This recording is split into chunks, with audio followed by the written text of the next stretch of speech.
Real talk though. For me, and it kind of goes back to the conversation that we had earlier about, parents and me in particular wanting the best for our children and making decisions for them because we know or we think we know the best for them, even though they don't know. So for me, I'm thinking like this. Every child, every parent, and let me personalize it. I want my children to be better off than I am. At this moment. At this moment in life. You want your child, or I want my child to be in a better position at this time in my life so that they can enjoy their life. No parent wants their children to be worse off than they are.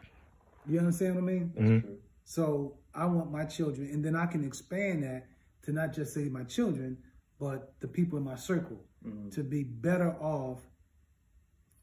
I want that generation to be better than my generation. If I had my wish, I want my children to be better, their generation to be better, and them in particular to be better than me and my generation. Real talk. Okay. What do you mean by better? Not just in terms of, do you mean in terms of financially, like better off, or? Well, that's a good question, now that you mentioned that, because the way I define success, it may be different than what somebody else defines success. So for my definition of success would be two things. One, it's going to be financial because I define success in financial terms. That's just the way I'm wired. Respect. Okay? That's number one. But I'm going to say in combination, I want my family or my children to feel better about themselves going forward. So I want them to be happy at the end of the day, to be happy about what they're doing and how they're going about doing it in connection with having the resources to do it. If I had my wish, that would be the two things that I would want. Okay. So you can only get one wish. So you can get one.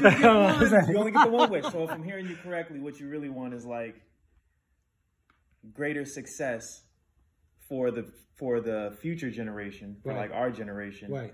But like kind of like in our terms. So like I for example, I believe that you don't necessarily need money to be happy. True. Money doesn't buy you happiness. True. But it can buy you some stuff that makes you happy. That's true. So like my definition of success would be like a moderate amount of money where I can get what I want. Right. But but the main thing is that I'm doing something I love. That's right. So like if it was for Kevin, Kevin could be doing his art. Right. He doesn't need all the money. Right. He could just, live comfortably and as long as he's doing work, he's doing his artwork. And that's exactly what I mean. So I don't want to really harp on the money piece. But what I do want to say is if money can help you further your goals to become successful, then that's why I always put money in the equation, because it's not going to make you happy, but it's certainly going to, it's going to help a whole lot of things, right? Definitely. So if you're doing what you want to do and you're happy doing that, but you're not financially struggling in the process, then that's all I could help for. Hopefully. Okay. I can agree. I don't want you to be wanting majorly for anything, right? And you're doing what you want to do. That's it for me. Don't struggle, but do what you want to do, regardless of what it is. See, one of the things that I think I'm glad that I turned the corner, because I wasn't on that page for a long time with Kevin, right? Because I was laser focused on thinking that the finances is the end all be all for success.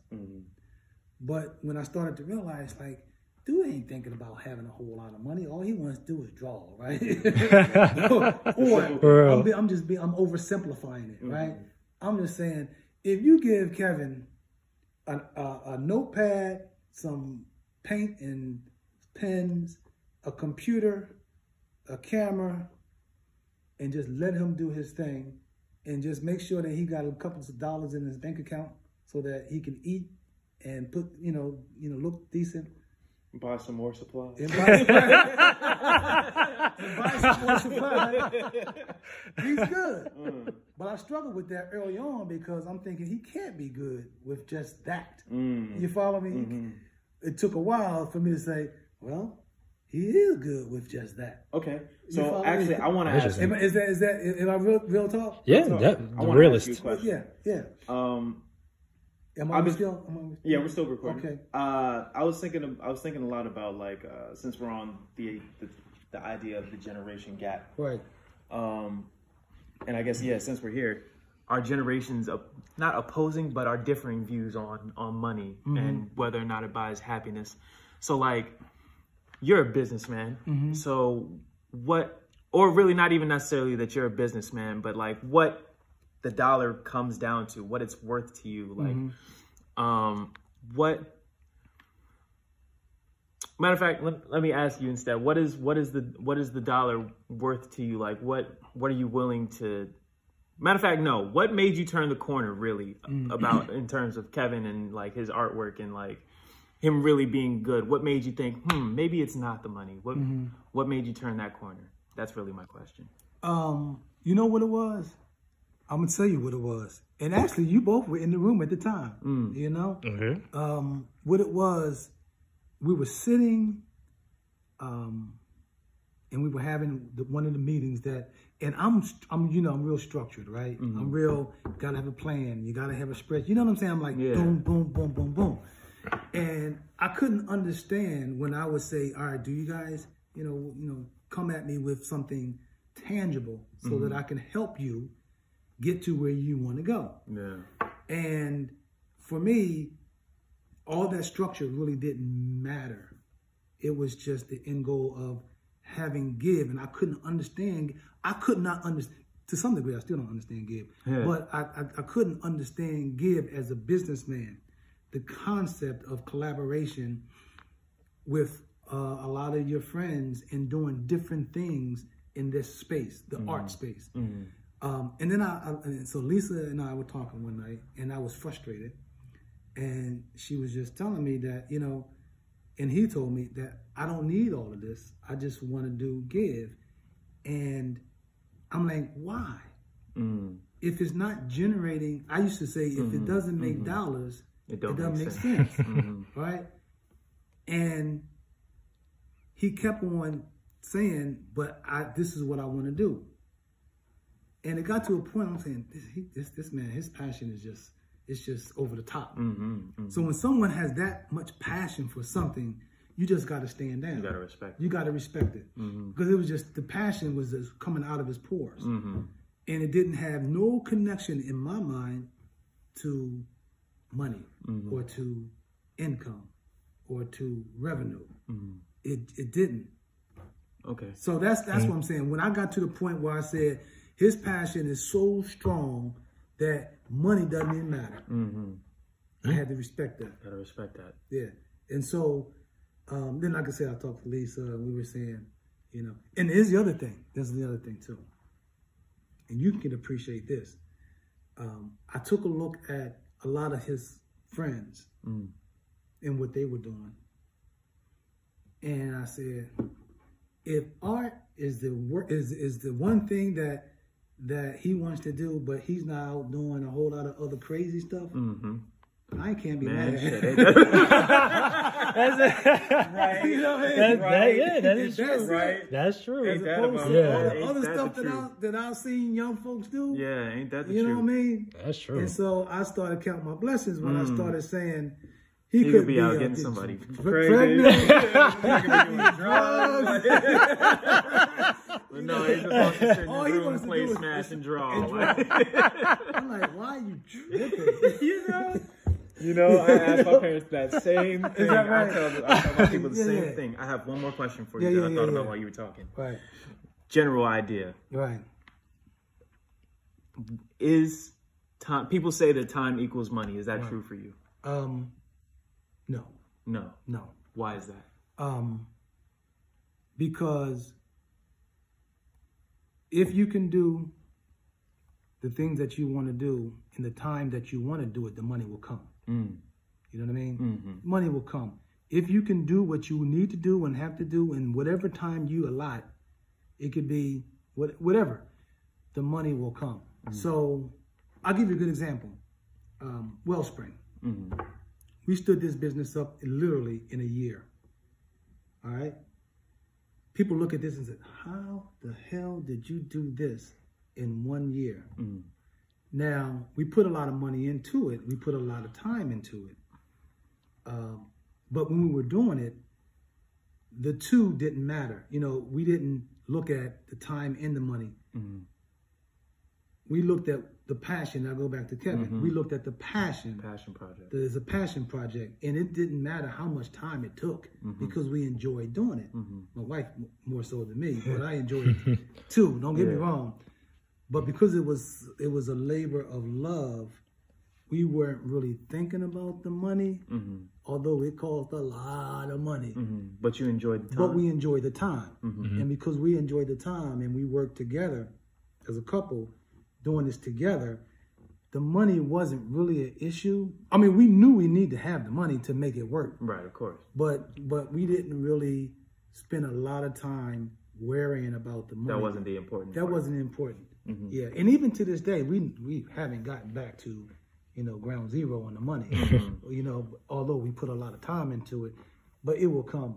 So now, you know, time's not money. Time, I totally agree. I just, I guess follow up is like, do you think the rest of, I guess we're talking about the generation gap. Do you feel like your generation feels the same? Because I felt, I at one point, don't get me wrong. Yeah, that's what I'm saying. As someone who once thought that. Yeah, well, I definitely thought that. Because again, you got to understand, my whole orientation ever since I was a sophomore in college was all about the Benjamins. Right? Do they use that phrase anymore? Not anymore. I'm dating myself, right? but see, to me, it's like this. If you invest time and money into educating yourself on a particular discipline, in a discipline, whether it is economics, money, whether it is law or medicine, you know, you spend your entire life in that discipline. It just only makes sense that you would then use that to your benefit, right? Or for the benefit of other people. It would be a shame for me to spend all this time learning about how money works, and then I go out and then I don't even use it and I'm broke all the time. It doesn't make sense, you know what I mean? It doesn't make sense for you to become a hairstylist and you spending all your time training to be a hairstylist, but you keep your head and your kid's head nappy. You know what I mean? It doesn't make sense to me to become a lawyer or an attorney and then you give people advice that sends them to prison. I'm just saying, so all I'm saying is it does make sense to use the skills that you have acquired, that you've invested in. But as it relates to money, there does come a time when you have to say, I've gone as far as I can go. I've gotten everything that I could possibly get from my training. And now there's other things that I want to enjoy. And then you got to recognize that other people don't spend as much time worrying about the money because they figure that the passion and other things in life supersede the money. So, but yeah, I turned that corner. I'm trying to think, when did I turn that corner, Kev? Remember? Do you remember? Because, you know, I was pretty intense, you know, when it comes to, you know. I don't know. I think my mom spazzed on me once when I said money's not everything. She was like, got in my face like, you know, oh, really? Is that hold right? on, I ain't even mean it like that. Right. Wow. Yeah, I mean, I never felt that money was everything. I just, because I was in that space, I've been in that space for 40 years. So, you know, I wake up in the morning and I'm reading financial news, financial statements. I'm analyzing, I'm consulting businesses about their money situation and how they can be successful. That was what I did for 35 years.